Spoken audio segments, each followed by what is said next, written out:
Welcome to the new session. और आज हम देखेंगे Java architecture, sorry JVM architecture. Okay, so basically actually हमने अभी जाना क्या है कि जेबीएम होता क्या है कि कैसे काम करता है, बट आज हम देखेंगे कि जेबीएम बेसिकली इंटरनली कैसे वर्क करता है। ओके, जेबीएम की इंटरनली स्ट्रक्चर कैसा है, उसका आर्किटेक्चर कैसा है, और कैसे वो क्लास को लोड करता है, कैसे उसको प्रोसेस करता है, कैसे आउटपुट जनरेट करता है। Okay, so this is a most important topic.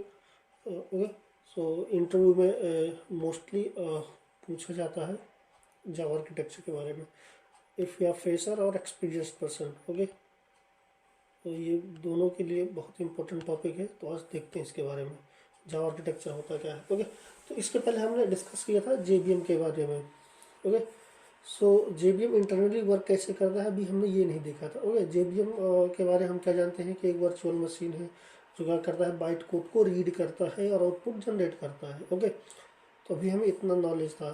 ठीक है, तो अभी देखते हैं कुछ मैंने थ्योरी पार्ट लिखा हुआ। JVM stand for Java virtual machine, जैसे मैंने पहले भी बताया था आपको। तो it is a process based virtual machine. JVM is a Java platform. It is responsible to run byte code. Okay, ये इसकी जिम्मेदारी क्या है, बाइट कोड को रीड करना और output translating into current OS machine. Okay, उसको ट्रांसलेट करता है बाइट कोड को किसमें, जो अपना ऑपरेटिंग सिस्टम होता है उसके लैंग्वेज में। JVM provides run time environment with equally partitioned identical memory areas for executing Java bytecode in any OS. Okay, so देखते हैं नेक्स्ट क्या है। The main reason behind the invention of JVM is to achieve platform independency. Means JVM is invented for running Java compiled code bytecode in all available OS is irrespective of the OS. Actually जब JVM को invent किया गया था तो इसके पीछे का जो रीजन था वो ये था कि प्लेटफॉर्म इंडिपेंडेंट बनाना, मतलब कि आप किसी भी ऑपरेटिंग सिस्टम में जावा कोड आप रन कर सकते हैं। ओके, जैसे मैंने विंडो मैंने क्या किया, कोडिंग की और उसकी मैंने फाइल लेके किसी दूसरे लाइनेक्स में ओके लेके जाके मैंने क्या किया, उसको रन करने की कोशिश की। तो क्या होना चाहिए, रन हो जाना चाहिए। ठीक है, तो इसीलिए इसने क्या किया है, जेबीएम को ऐसे उसने डिजाइन किया। ओके, जेबीएम बेसिकली एक क्या है, कॉन्सेप्ट है, इसके अंदर बहुत सारी क्लासेस वर्क करती हैं। ओके, वो भी एक क्लासेस होती है, प्रोग्राम होता है जो, ठीक है। तो नेक्स्ट बढ़ते हैं, देखते हैं इसमें क्या क्या कौन कौन सी क्लासेस हैं और कैसे किस पार्ट कितने पार्ट में इसको डिवाइड किया। बेसिकली देखो इसके क्या 4-5 स्टेप होते हैं। जिससे हमारा क्या है, ऑपरेटिंग सिस्टम है, या हम सपोज मान लीजिए हमारा ऑपरेटिंग सिस्टम है इतना। तो ये ऑपरेटिंग सिस्टम के अंदर हमारा क्या होता है, हार्ड डिस्क। हार्ड डिस्क में हम क्या रखते हैं, जो भी हम क्लासेस बनाते हैं वो रखते हैं। ठीक, सपोज हमने क्या किया कि एक जावा क्लास जो होती है, मान लो उसको कंपाइल किया। कंपाइल करने के बाद सिंपली क्या करते थे, जावा और लिख के और उसका फाइल का नेम लिख देते हैं, जो हमारी डॉट क्लास फाइल हो होती थी उसका नाम लिख देते थे।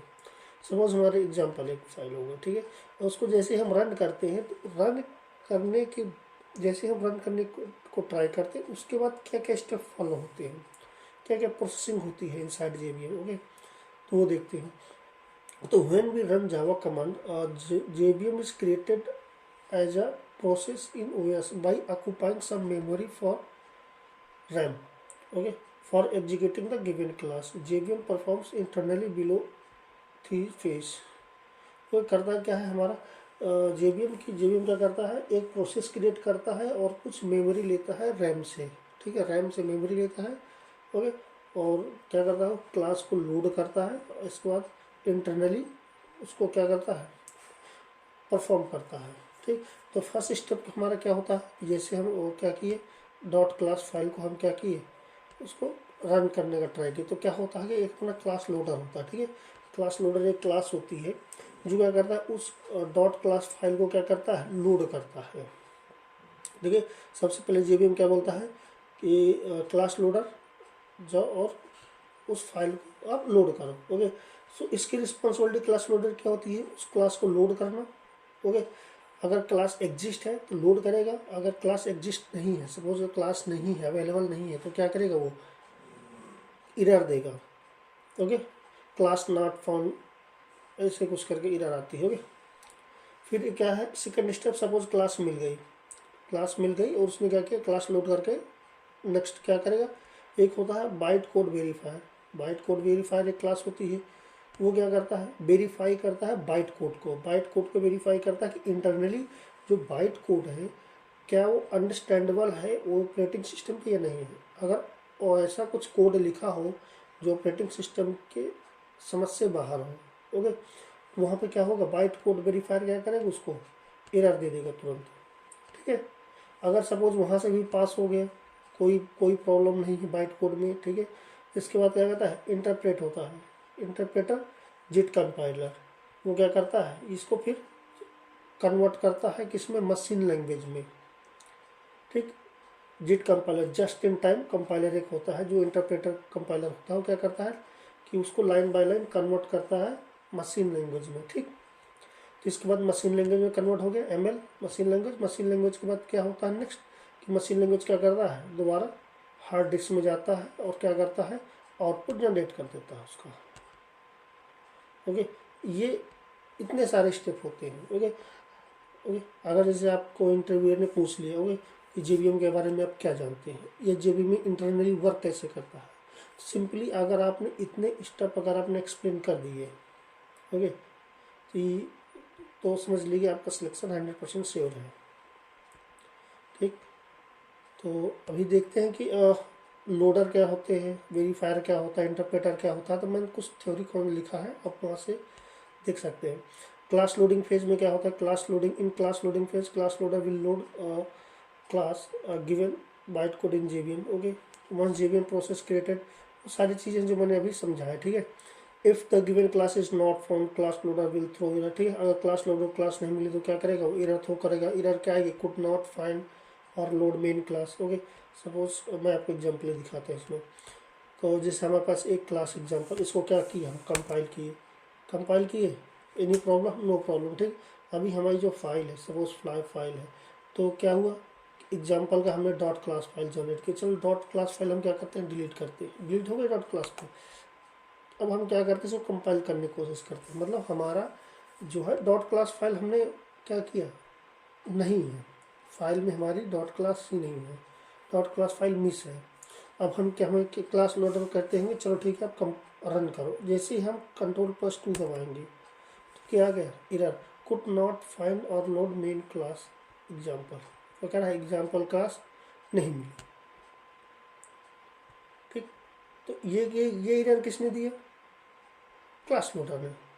क्या दिया हमारा जो क्लास लोडर है तो वो क्या किया पहले सबसे उसने क्या किया ट्राई किया क्लास लोड करने की, बट वो क्या क्लास जो है एग्जिस्ट नहीं थी। ओके, अब वेरीफायर क्या करता है, वेरीफायर क्या करता है जो हमारा बाइट कोड होता है। ठीक, सपोज ये जो हमारा बाइट कोड होता है इसके अंदर, ठीक है बाइट कोड मैंने आपको दिखाया ही था। ये बाइट कोड जो हमारा होता है एग्जाम्पल डॉट क्लास, ये बाइट कोड होता है जो हमारा ये प्रोग्राम है इसका बाइट कोड जनरेट करके ये इसने दे दिया। ठीक, अगर सपोज बाइट कोड ये हमारे समझ से बाहर है, ये कौन समझता है ऑपरेटिंग सिस्टम ही समझ सकता है। ठीक है, तो अब बाइट कोड वेरीफाई क्या होता है उस बाइट कोड को वेरीफाई करेगा और देखेगा कि क्या कोई लॉजिकल मिस्टेक तो नहीं है, क्या कोई लॉजिकल मिस्टेक तो नहीं है। अगर if there is any logical mistake in the byte code, okay, so byte code verifier will throw error. Okay, suppose जैसे हमारे पास एक क्लास थी एग्जांपल, ठीक है, तो जैसे कि हम ट्राई करते हैं कि जीरो जैसे 1 है, 1 को हम डिवाइड कर दें 0 से। ओके, ये पॉसिबल नहीं है, किसी भी नंबर को हम 0 से डिवाइड नहीं कर सकते। अगर हम ट्राई करते हैं इसको, ठीक है, क्या करते हैं ट्राई करते हैं कि किसी भी नंबर को 0 से डिवाइड करने का, पर कंपाइलर क्या देखेगा, कंपाइलर की जॉब क्या होती है सिर्फ वो सिंटेक्स देखता है कि सिंटेक्स प्रॉब्लम तो नहीं गई है, सिंटेक्स मिस्टेक तो नहीं है, वो कंपाइलर ओनली चेक करता है। बट जेबीएम क्या चेक करता है कि लॉजिकल, क्योंकि जेबीएम को वर्क आपको मैं बता ही रहा हूँ कि क्लास लोड करता है फिर वेरीफाई करता है ओके। तो जो हमारा बाइट कोड वेरीफायर होता है वो क्या करेगा, बाइट कोड के वेरीफाई करेगा कि कहीं कोई लॉजिकल मिस्टेक तो नहीं है। चलिए हम कंपाइल करते हैं, वो कंपाइलेशन सक्सेसफुली, नो प्रॉब्लम। अब जैसे ही हम क्या करेंगे, Ctrl+2 दबाएंगे तो क्या हुआ, एक्सेप्शन इन थ्रेड मेन, ये क्या कह रहा है, अर्थमेटिक एक्सेप्शन दे रहा है। वो कह रहा है डिवाइड बाई 0। अब 0 को क्या कर रहे हैं, डिवाइड कर रहे हैं, ठीक है। तो ये किसने क्या किया, बाइट कोड वेरीफायर ने क्या किया, वेरीफाई किया, उसने बोला कि नहीं लॉजिकल मिस्टेक है। ओके, तो ये वर्क किसने किया, बाइट कोड वेरीफायर ने। ओके, अब इंटरप्रेटर क्या करेगा, इंटरप्रेटर क्या करेगा, लाइन बाय लाइन उसका क्या करेगा, आउटपुट जनरेट करेगा। OS operating system machine language में। ओके, मशीन लैंग्वेज में क्या करता है, इंटरप्रेटर कन्वर्ट कर देता है उस बाइट कोड को, इंटरप्रेटर मशीन लैंग्वेज में कन्वर्ट करता है कोड को। बाद में क्या होता है, उसका आउटपुट जनरेट हो जाता है, ठीक। जैसे कि हमने यहाँ पे कोई एक मैसेज डाल दिया, ठीक, हेलो वर्ल्ड, ठीक, कंपाइल रन की, तो आउटपुट किसने जनरेट की है, इंटरप्रेटर ने। इंटरप्रेटर कन्वर्ट कर दिया ऑपरेटिंग सिस्टम में। ओके, ये सारे इसके स्टेप हैं। एक तो यहाँ मैंने कुछ थ्योरी पार्ट लिखा है, और नेक्स्ट पढ़ते हैं क्लास लोडर सिस्टम में। ओके, बेसिकली जो उसका ब्लॉक डायग्राम होता है जेबीएम आर्किटेक्चर का, तो इसके अंदर कैसे वो मेमोरी देता है, कौन कौन से स्टेप होते हैं, मेमोरी कैसे कैसे किसको देता है। तो जावा रन टाइम डेटा एरियाज होता है, उसको क्या करता है, उसमें क्या होता है, मेथड एरिया होते हैं, हीप एरिया होते हैं, जावा ये क्या है, उसके मेमोरी ब्लॉक होते हैं, कैसे मेमोरी, एग्जीक्यूशन इंजन होता है। ओके, तो when we run Java command for executing an application once one instance of JVM will start as shown below occupying some memory from, जैसे हमने पिछले में देखा कि कैसे ऑक्यूपाई करता है, रैम से थोड़ा मेमोरी लेगा, फिर क्या करेगा, उसका मेमोरी ऑब्जेक्ट वगैरह जनरेट करने के लिए क्या करता है, रैम से मेमोरी लेता है, ठीक। इससे कुछ कंपोनेंट्स होते हैं, इंटरनल कंपोनेंट्स होते हैं, ठीक है। तो ये कुछ कंपोनेंट्स हैं। इसके बाद इसको मैंने एक एक करके डिस्क्राइब किया, ठीक। क्लास लोडर और सब सिस्टम क्या होते हैं, it is responsible to load and store given class byte code into the JVM from both a program and Java API. Also, it is responsible to link loaded class runtime application JVM initialize the loader class memories. ठीक है, ऐसे इसके कितने 4 component होते हैं, ठीक। Execution engine क्या करता है, it is responsible to execute loaded byte code with the help of interpreter and JIT compiler. इसे इंटरप्रेटर जिट कंपाइलर हमने देखा ही, ठीक है। तो एंड JNI क्या होता है, जावा नेटिव इंटरफेस के responsible to link Java method to native method, execute native method from Java method, returns its result to a program. Okay, ये सारे स्टेप फॉलो होते हैं। जो क्या कर रहा है, स्टेप बाय स्टेप ऐसे करता है। तो hope you guys understood, and देखते हैं प्रोग्राम बना के और कैसे उसका मेमोरी कितने पार्ट में उसको मेमोरी देता है। ओके, क्या क्या होते हैं, ये जैसे मेमोरी, कितनी मेमोरी होती है इसकी, ये 3 मेमोरी होती है इसकी, देता हीप एरिया देता है, मेथड एरिया, हीप एरिया, जावा स्टैक एरिया, 3 मेनली होते हैं। तो अभी ये समझते हैं, जैसे सपोज हमारे पास कुछ लेते हैं, कुछ स्टैटिक मेम्बर लेते हैं, कुछ नॉन स्टैटिक मेम्बर हम डालते हैं इसमें। सपोज स्टैटिक अपने पास इंटीजर ए है, उसमें हम वैल्यू कुछ असाइन करते हैं, सपोज 10 असाइन कर दी, ठीक। एक स्टैटिक मेम्बर लेते हैं इंट और बी, इसमें 20 असाइन कर देते हैं, ठीक। ये अपने 2 स्टैटिक मेंबर हो गए। अब हम 2 क्या लेते हैं, नॉन स्टैटिक मेंबर ले लेते हैं, ठीक। इसमें से पता चल जाएगा, बताऊंगा कहाँ स्टैटिक मेमोरी को स्पेस मिलता है और कहाँ नॉन स्टैटिक मेमोरी को स्पेस मिलता है। और एक्स एंड वाई इसको कितना मिला, इसको चलो इसमें 40 असाइन कर देते हैं, इसमें असाइन कर दी कितना 40। कुछ लोकल वेरिएबल बनाते हैं, ये अपने क्या होगा, ये क्लास लेवल वेरिएबल होगा, ठीक। अब बनाते हैं लोकल वेरिएबल, यहाँ बनाते हैं लोकल वेरिएबल तो आपको ने बताया था कि लोकल वेरिएबल जितना मतलब जहाँ बनाते हैं उसका स्कोप वहीं तक रहता है। जैसे हमने मेन मेथड में कोई वेरिएबल डिक्लेयर किया तो स्कोप, इसका स्कोप कहाँ तक होगा, सिर्फ मेन मेथड में होगा, ठीक है। तो क्या करते हैं कि हम 2 बनाते हैं लोकल वेरिएबल, ठीक है। इंट पी इक्वल टू इसमें डाल देते हैं 50, इंट क्यू इसमें डाल देते हैं 60। ओके। और क्या करते हैं, इसके ऑब्जेक्ट बना लेते हैं। चलिए क्लास के ऑब्जेक्ट बना लेते हैं। ऑब्जेक्ट बनाएंगे तभी तो मेमोरी क्रिएट होगी नॉन स्टैटिक वेरिएबल के लिए। तो example E1 equal to new example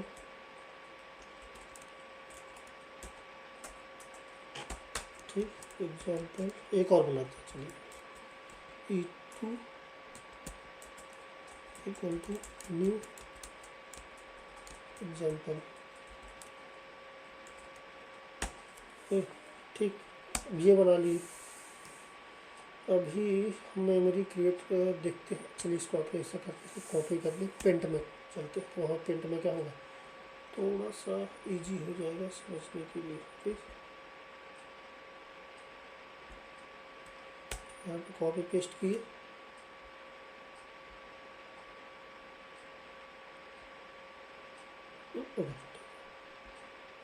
ठीक, सपोज ये हमारा ये जो क्लास थी इसको कॉपी कर लिए। अब ये क्या करेगा, जैसे हम इस प्रोग्राम को क्या किए, कंपाइल किए, ओके, रन करते हैं तो कोई आउटपुट जनरेट नहीं होगा, हमने कुछ प्रिंट नहीं किया। ठीक है, कोई आउटपुट जनरेट नहीं होगा। अब चलते हैं मेमोरी इसकी कैसे क्रिएट होगी। ठीक, तो एक फ्रेम बनाते हैं। चलिए यहाँ पे फ्रेम क्रिएट कर लिए। इसके बाद हम 3 मेमोरी फ्रेम क्रिएट करेंगे, जो 3 थे हमारे, मेथड एरिया, हीप एरिया, जावा स्टैक एरिया।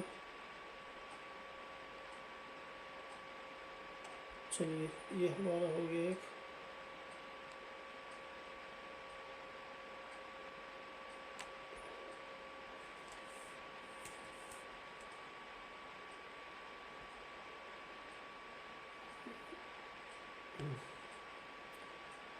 एक बार क्रिएट करते हैं।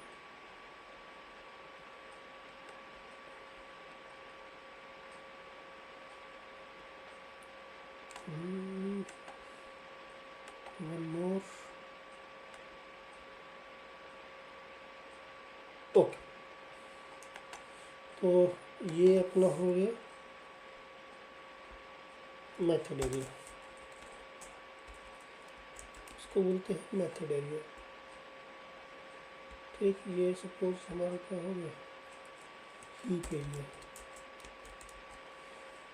ये ऐसे ही हमारा जो JVM होता है मेमोरी क्रिएट करता है। ओके, सेम टू सेम जावा, जैसे मैंने पहले बताता था ना मेमोरी बना के, तो वो क्या है, ऐसे थोड़ा डमी बना के दिखा देता। अभी ये क्या है, रियल में वैसे एक्चुअली जैसे हमारी मेमोरी इंटरनली क्रिएट होती है वैसे मैं आपको बता रहा हूँ। ठीक, अब इसमें क्या होता है कि जो हमारा हीप एरिया होते हैं तो वहाँ क्या होता है, ऑब्जेक्ट क्रिएट होता है। ठीक, स्टोर कहाँ होता है उस ऑब्जेक्ट का रेफरेंस, जावा स्टैक एरिया में। ओके, मेथड एरिया में हमारा क्या होता है, मेथड एरिया में स्टैटिक वेरिएबल को स्पेस मिलता है। ओके, अब इसमें देखते हैं कि अपनी स्टैटिक फील्ड्स कौन कौन सी हैं। तो अपने एक ये फील्ड है इंट ए, इंट बी, और स्टैटिक फील्ड्स और कौन कौन से, स्टैटिक मेथड हो गया। ये 3 हमारे फील्ड हैं। 3 फील्ड को हमें क्या मिलेगा, यहाँ पे स्पेस मिलेगी। यहाँ पे क्या क्या मिलेगा, 3 फील्ड्स को नहीं, 3 फील्ड्स को क्या मिलेगा, यहाँ स्पेस मिलेगा। ठीक, एक किसको मिलेगा, ए को मिलेगा, दूसरा बी को मिलेगा। ओके, ए को मिल जाएगा, बी को मिल जाएगा, एक्स को मिलेगा, बट उसकी मेमोरी यहाँ क्रिएट नहीं होगी, but they are only available है। समझ लीजिए हमारा पब्लिक स्टैटिक वाइड मेन एक जो मेथड था हमारा, वो मेथड ऐसे इसको प्रेजेंट कर लेते हैं। ठीक है, ये ऐसे मैसेज था ना, स्ट्रिंग हो गया, एरे हो गया, शॉर्ट में लिखे दोनों। ठीक है, ऐसे करके था। ठीक, ये हमारा मेथड जो था मेन मेथड। तो स्टैटिक जितने भी हमारे होते हैं फील्ड्स, उनको कहाँ मेमोरी मिलती है, मेथड एरिया में। ठीक है, तो मेथड एरिया में क्या होगा, स्टैटिक वेरिएबल पहले सबसे पहले उनको मेमोरी मिलती है। क्या करेंगे, इसको पहले यहाँ पे मेमोरी मिल गई 0 वैल्यू। ठीक है, कितना 0 वैल्यू। सेम ऐसे ही बी को पहले मिली, उसके बाद बी को कितना 0, ठीक, इंटीजर अब इसको नहीं मिलेगा, ठीक, क्योंकि ये नॉन स्टैटिक वो है फील्ड से। अब इसके बाद क्या होगा, इसके बाद जो हमारे तो नेक्स्ट हमारी लाइन क्या आएगी, ये हो गया, ये हो गया। इसके बाद मेन मेथड के अंदर कुछ नहीं है। मेन मेथड के अंदर हमारे 2 वेरिएबल हैं जिनकी मेमोरी यहाँ नहीं मिलेगी, उसको मिलेगी हीप एरिया में जावा स्टैक एरिया। ओके, तो नेक्स्ट अब इनका क्या होगा, जो हमारे इनको इनिशियलाइज करेंगे वैल्यू, ठीक है। उसके बाद क्या होगा कि वैल्यू इनिशियलाइज होगी। हाँ, आइए नेक्स्ट स्टेप में क्या होगा, इनकी जो डिफ़ॉल्ट वैल्यू है, ठीक, उसको रिप्लेस कर देगा जो वैल्यू असाइन की गई है। असाइन क्या की गई है कि वैल्यू 10, ओके 10, इसको कितनी असाइन की गई है, इसको असाइन की गई है 20। ओके, ये हो गया। अब जो हमारा ये हीप एरिया है, हीप एरिया क्या होल्ड करेगा, इनका रेफरेंस। ओके,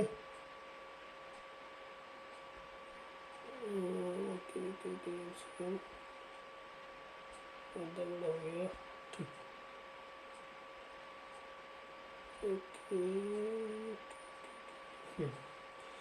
तब क्या होगा, जो मेन इसको क्या करेगा, मेन थ्रेड क्रिएट करेगा। सबसे पहले क्या करेगा, मेन थ्रेड क्रिएट करेगा।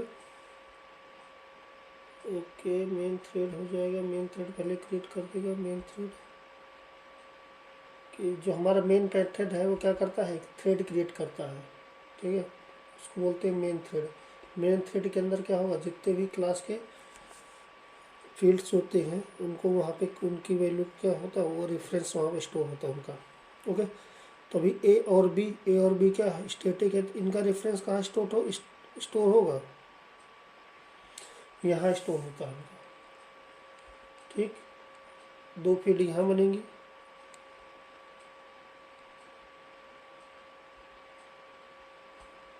दो फील्ड यहाँ बनेंगी ए और बी के लिए, ठीक है। पहले यहाँ पे क्या करेगा, पहले यहाँ 0 साइन करेगा, 10-20, सॉरी मैंने पहले यहाँ 10-20 साइन कर, लेकिन यहाँ 10-20 स्टोर होगा। 10-20 यहाँ स्टोर होने के बाद फिर इसको यहाँ से यहाँ ट्रांसफ़र करता है, ठीक। क्या करेगा, पहले यहाँ पे मेन थ्रेड में क्या होगा, वैल्यूज़ के साइन होगी 10, वहाँ डिफ़ॉल्ट वैल्यू साइन होती है मेन मेथड एरिया में। ओके, मेथड एरिया में क्या करता है, डिफ़ॉल्ट वैल्यू साइन करेगा, और यहाँ क्या जो वैल्यू असाइन की वो वैल्यू असाइन करेगा। और क्या होगा, इसको यहाँ से इसकी वैल्यू क्या करेगा, यहाँ ट्रांसफ़र कर देगा, ठीक। इसकी वैल्यू यहाँ ट्रांसफ़र कर दी है और इसकी वैल्यू यहाँ ट्रांसफ़र कर देगा, ठीक, ऐसे होगा। इसके बाद हमारा मेन थ्रेड हो गया, मेन थ्रेड के अंदर ये आएगा। फिर इसके बाद मेन मेथड का है, मेन मेथड ये यहाँ पर क्रिएट होगा। तो मेन मेथड के अंदर जितनी हमारी वैल्यू होंगी, वेरिएबल होंगे, उनको स्पेस मिलेगा, उनकी वेरिएबल को, ठीक। इसके बाद आते हैं, हाँ, तो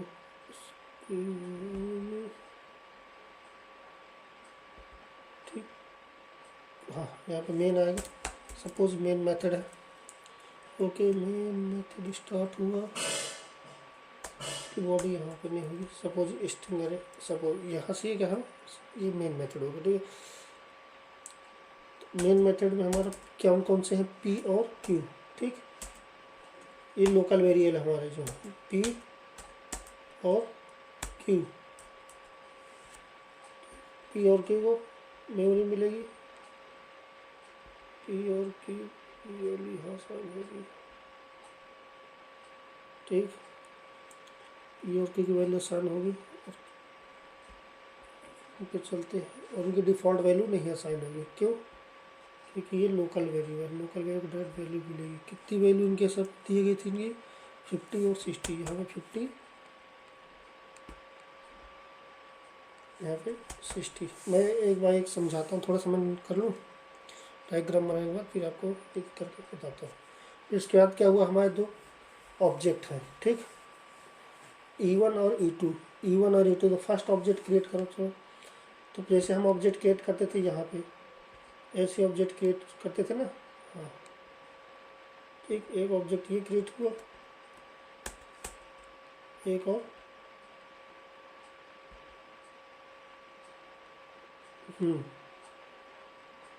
एक ये ठीक।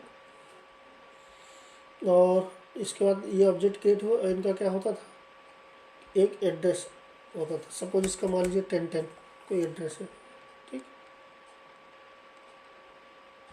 1010 कोई एड्रेस है।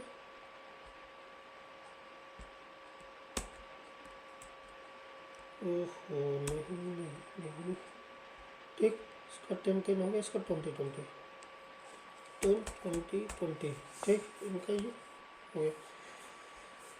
तो फर्स्ट का साइन हो करते हैं, इसमें क्या कहेंगे, नॉन स्टैटिक वेरिएबल हमारे कितने हैं, दो हैं, ठीक है। एक हमारा x हो गया और दूसरा क्या है, y, x और y। तो इनका क्या होगा, x और y दो भाई, इनको में क्या होगा कि वैल्यू असाइन, डिफ़ॉल्ट वैल्यू क्या पहले असाइन होगी, पहले डिफ़ॉल्ट वैल्यू असाइन होगी कितनी, 0 0, इसमें 0, इसमें भी 0, ओके, इसमें भी क्या करेगा, हाँ इसमें भी 0, ठीक। अब क्या करेगा, इसको 0 0 असाइन कर दिया, फिर इसके बाद फिर रिप्लेस कर देगा इनकी जो वैल्यू असाइन की गई है। इनकी वैल्यू क्या असाइन की गई है वहाँ पे 1020, ठीक। यहाँ पे आया, इनकी वैल्यू रिप्लेस किया 1020 से, यहाँ पे असाइन कर देगा 10 10 और यहाँ पे असाइन कर देगा 20, ठीक है। और जो ई वेरिएबल है वो कहाँ क्रिएट होगा, ये क्योंकि मेन मेथड के अंदर हो रहा है ना ये, तो मेन मेथड के वेरिएबल जो ये है तो यहाँ पे क्रिएट हुए। ऐसे ही यहाँ पे क्या क्रिएट होगा, E1, ठीक है, E1 होगा। अब E1 होगा तो E1 में क्या वैल्यू असाइन होगी, इसको ऑब्जेक्ट का रेफरेंस, इसके ऑब्जेक्ट का रेफरेंस कितना 10 10, ठीक, क्या होगा 10 10, और ये पॉइंट करेगा इसको, ठीक। ऑब्जेक्ट क्रिएट हुआ, इसका एड्रेस 10 10 है, स्टोर कहाँ हुआ, E1 में, जिससे ये हुआ ना, ठीक। ये इसका ऑब्जेक्ट क्रिएट हुआ, ऑब्जेक्ट क्रिएट हुआ, उसका रेफरेंस कितना हुआ 10 10, स्टोर किस में कर रहा है, E1 में। तो ऑब्जेक्ट ये क्रिएट हुआ, इसका एड्रेस 10 10 किस में स्टोर हो गया, E1 में, ठीक। अब दूसरा ऑब्जेक्ट हम क्रिएट किए, दूसरा ऑब्जेक्ट क्रिएट हुआ E2। पहले ऑब्जेक्ट क्रिएट करते हैं, पहले ऑब्जेक्ट क्रिएट होगा फिर उसकी वैल्यू असाइन होगी। पहले ऑब्जेक्ट क्रिएट हुआ, फिर उसकी फिर नॉन स्टैटिक जितने ही अपने वेरिएबल हैं उनको पहले यहाँ पे करते हैं, और ए और बी के लिए ए बी, ओके। और चलिए इसकी डिफ़ॉल्ट वैल्यू पहले असाइन कर देगा JVM। तो डिफ़ॉल्ट वैल्यू इसकी कितनी 0 0, इंटीजर की डिफ़ॉल्ट वैल्यू क्या होती है 0 0 0 0। अब इसको वैल्यू क्या असाइन की गई इनकी 30 40 कितनी की गई है, अरे सॉरी इसको 30 40 की है, 10 20 कर दिया, क्यों नो प्रॉब्लम। कितनी की गई है 30 40,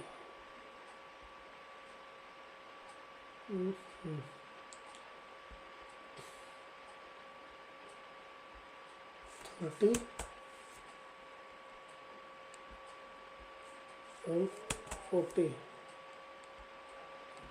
यहाँ पे कितनी हो जाएगी 30 40, जीरो क्या करेगा, इरेज कर देगा भाई, जीरो को रिप्लेस कर देगा 3040 से।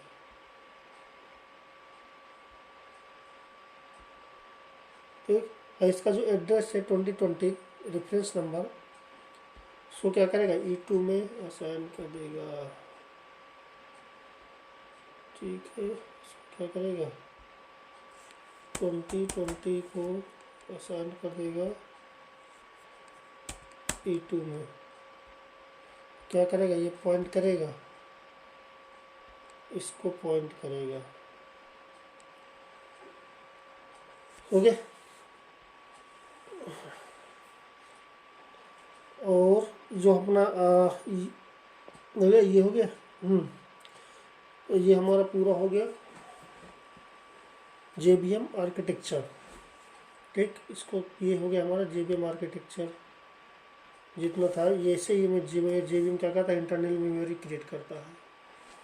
ओके, तो आप जब भी प्रोग्राम बनाए तो इसकी 2-3 बार प्रैक्टिस करिए बना के, कैसे उसका, जैसे सपोज हमारा ये है, इसमें आप समझ ही गए होंगे। चलिए इसको यहाँ पे इसे खोलते हैं।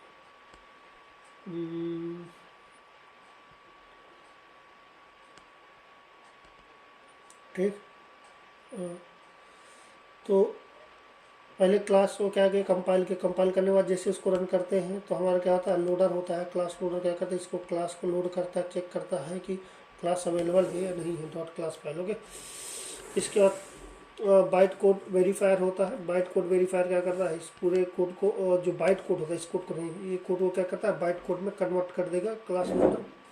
और लोड करने के बाद बाइट कोड, इसके बाद बाइट कोड जो अपना होता है, बाइट, ये हो गया अपना कौन सा, byte code reader, bite code verifier, sorry हाँ, बाइट कोड वेरीफायर जो होता है वो क्या करेगा, कोड को वेरीफाई करेगा। देखिए कोई इंटरनली कोई क्या है, प्रॉब्लम तो नहीं है क्या, वो जावा इस ऑपरेटिंग सिस्टम के अंडरस्टैंडेबल है या नहीं है। ठीक है, अगर है तो क्या करेगा, नेक्स्ट स्टेप फॉलो होगा हमारा इंटरप्रेटर, जिट कंपाइलर। जिट कंपाइलर क्या करेगा, उस बाइट कोड को क्या करेगा, ऑपरेटिंग सिस्टम के लैंग्वेज में उसको कन्वर्ट कर देगा। ठीक, इसके बाद क्या होगा, उसका आउटपुट जनरेट हो जाएगा। ठीक, ये इसका स्टेप था, और ऐसे ही उसकी मेमोरी क्रिएट होती है। ठीक है, किसी भी प्रोग्राम का मेमोरी ऐसे क्रिएट होगा। ठीक है, उसके 3 स्टेप होते हैं, मेथड एरिया, हीप एरिया, जावा स्टैक एरिया। ठीक, जावा स्टैक एरिया में क्या होता है कि ऑब्जेक्ट का रेफरेंस स्टोर होगा, जितने भी ऑब्जेक्ट होंगे उसका क्या होगा, रेफरेंस स्टोर होगा, ऑब्जेक्ट का रेफरेंस स्टोर होता है। हीप एरिया में ऑब्जेक्ट क्रिएट एरिया में क्या करते हैं, मेथड्स को स्टोर करते हैं, जितने हमारे मेथड्स होंगे उनको, और इसके बाद नो स्टैटिक मेंबर्स को। ठीक है, जितने स्टैटिक मेथड होंगे और वेरिएबल होंगे उनको कहाँ स्टोर करेगा, मेथड एरिया में। हीप एरिया में सभी का ऑब्जेक्ट क्या होता है। जावा स्टैक एरिया में क्या करता है, जितने भी थ्रेड होंगे अपना, ये जैसे मेन मेथड, ये क्या है, एक थ्रेड है। ठीक है, ये क्या है, थ्रेड है, मेन थ्रेड इसको बोलते हैं, मेन थ्रेड हो गया। ठीक, तो ये हमारा सबसे मेन इंपॉर्टेंट टॉपिक कवर हो गया। और आपको करना क्या है कि प्रोग्राम 2-3 प्रोग्राम बनाइए ऐसे, और उनकी मेमोरी क्रिएट करिए। मेमोरी क्रिएट ऐसे सेम टू सेम मेमोरी उनको क्रिएट करिए। मेमोरी क्रिएट करने के बाद उनको ऐसे असाइन करिए वैल्यू। ठीक, क्योंकि जितना आप प्रैक्टिस करेंगे मेमोरी के साथ, उतनी बेहतर अंडरस्टैंडिंग होगी आपकी, समझने